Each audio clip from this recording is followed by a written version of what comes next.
Jackson Radio Show. Welcome back, everybody. Kevin Jackson here. It is the Kevin Jackson Show, KJRadio.com. So, shifting gears a little bit between the Vegas thing, the shooting. Had a friend of mine say that friends of hers who are flight attendants happened to be in Vegas at the time, and they're still unaccounted for. So, we will hopefully get good news about that. Because, boy, I got to tell you, I was thinking about that Ariana Grande concert. Remember the one that got shot up in, was it in Paris? And all these things make me think of terror, because it's just an act of terror when you go somewhere. It's like a movie theater. You go to the movies and boom, he got shot up. Well, I think that was in Colorado. And so for some time, you're like, I don't know if I should go in a movie theater. When they flew the planes into the World Trade Center, how many of us were leery of flying for some time?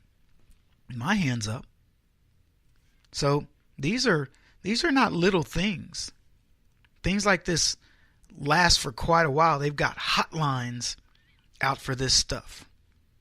And let me tell you, the people who went and the families affected, you better know those folks are concerned.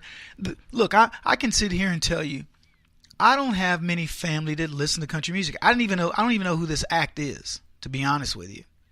So I'm pretty clear on I don't have any family there. Did I have friends there? Just told you, friends of a friend. So don't know who's there, and you never know. You never know. God, it's sad. And it's sad because we've ushered, they say Donald Trump's the cause. The left know that's not the case. They are the cause of this. They brew so much hate inside of people. And again, we don't know this knucklehead's motivation. Who knows if we'll know it completely? We don't know it. We can only speculate. But let me tell you something. The people that do this type of thing, generally speaking, are not God-fearing. They're not Christians. They're ideologues that are so bent on making you understand the way they think. And I'm telling you, almost to a person, anybody that's willing to go to that length on the ideology tends to be a leftist. They will not listen. You cannot reason with these folks. You've probably tried with the majority of them. I'm not going to say all of them. But when you look at the guy that shot up the Republican baseball game. I mean, can you imagine what's going through your mind? You're sitting at home and you go, man, I know they're going to play that Republican baseball game. And he's just seething with anger. I don't know. I'm not trying to politicize this. I'm just giving you observations. The Democrats were playing a game. We had won. I mean, in terms of the election. But let's go back to the 8 years they played that very same game. We were seething with not anger, but surprise and regret and humiliation and a lot of other things for Barack Obama being president. And they played that game 8 years, particularly after 2008 and after 2012. And I don't think there was a conservative in this country who was like, man, if I could just get to that baseball game and shoot up a bunch of Democrats, life would be good. We just sucked it up and we went along our merry way and we kicked their butts again in 2014, and then we really showed them in 2016. That's our reaction. And these are the people that tell you that the Donald Trump rallies, they beat people up. As they're beating people up outside of the rallies, paying people, goons, to show up.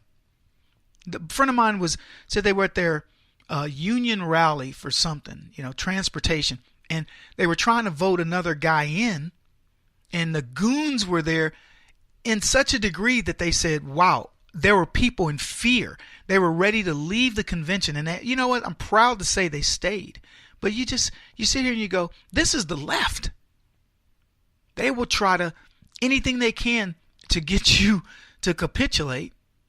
But they accuse Trump's supporters of beating people up. Then election night occurred. I was in D.C., not like the inauguration, and they're burning stuff, man. They're trying to terrorize. Antifa strikes. Black Lives Matter goes to kill cops. And they tell you, Look at all the things you guys do. You're mean people. Really? In comparison to what? What are you talking about? It's just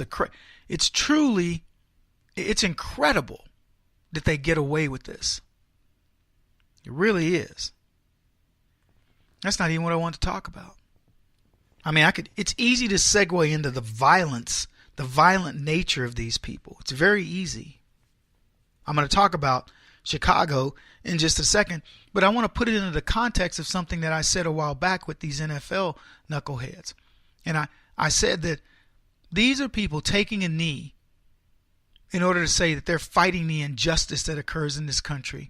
And in practically every city where an NFL game is played, within 2 or 3 days of that game, somebody black has killed somebody else black, or somebody black has killed somebody white. It's rare that cops kill people. There are 13 million interactions with cops roughly every year in this country. And there are roughly 900 shootings. 13 million interaction, 900 shootings. And of those 900 shootings, less than 200 of them are black folks. Far less. And that's what they talk about as injustice, as they take a knee. Anyway, let's talk about these guys. Sunday night football. Several members of the Seattle Seahawks chose to sit before the Sunday night football game kicked off, while the Indianapolis Colts decided to link arms in a show of unity for equality and racial justice. See, the NFL's not learning a thing in any of this. The results, they say, saw the Colts get crushed.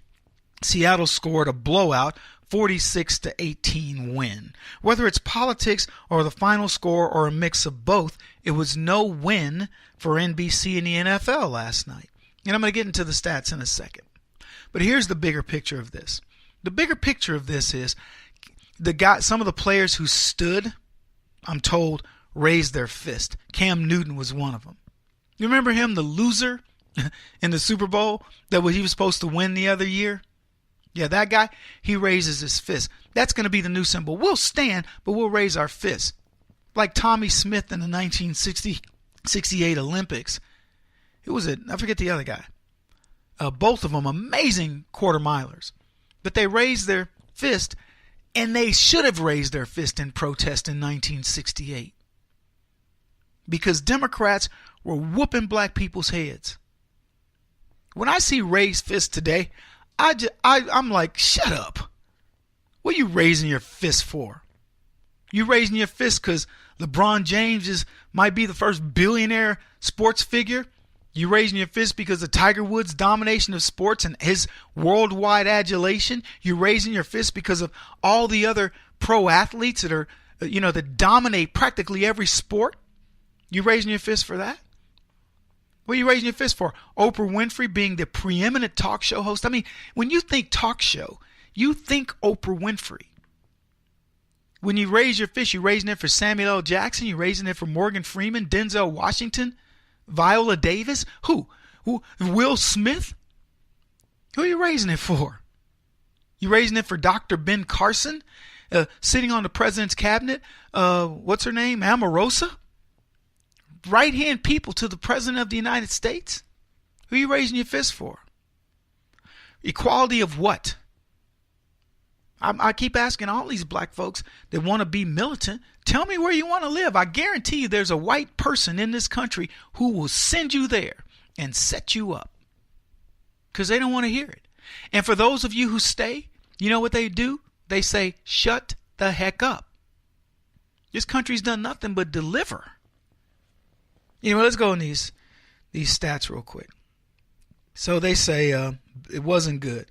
With 11 out of 19 in metered market results, last night, Sunday Night Football was down 5% from last week when the Redskins beat the Raiders 27-10. As the league took another week-by-week ratings hit just a month into the 2017 season. Sunday's game was also down a bit year to year, compared with the then season low Pittsburgh Steelers 43-14 smackdown of the Chiefs on August 2nd of 2016, which dipped 2% in early numbers. So let me just wrap it up here for you. Last year, it took a dip. This year, it took a bigger dip. That's it in a nutshell. And I want to go into some of the other stuff here in a minute, but I want to bring this all back to crime, Chicago, these other cities, and so on, because the backdrop of all of this is some concept that people are being treated unfairly, and the NFL continues to promote this lie. I don't know why. They seem hell-bent on making sure that everybody believes that this is a country where 70% of their players who are millionaires can't get a fair shake. Kevin Jackson on the Black Sphere Radio Network. Do you owe back taxes to the IRS or state? The secret to avoiding the IRS nightmare is to seek professional representation. My friends at Security Tax Associates provide the most cost-effective and ethical representation in the industry while helping to avoid seizures, levies, and wage garnishments. Security Tax Associates is here to ensure that the appropriate steps are taken to permanently eliminate any possibility of future tax burdens once and for all. For a free, no-obligation consultation, contact Security Tax Associates, 844-779-4177. That's 844-779-4177. 844-779-4177. Or visit them at securitytaxassociates.com.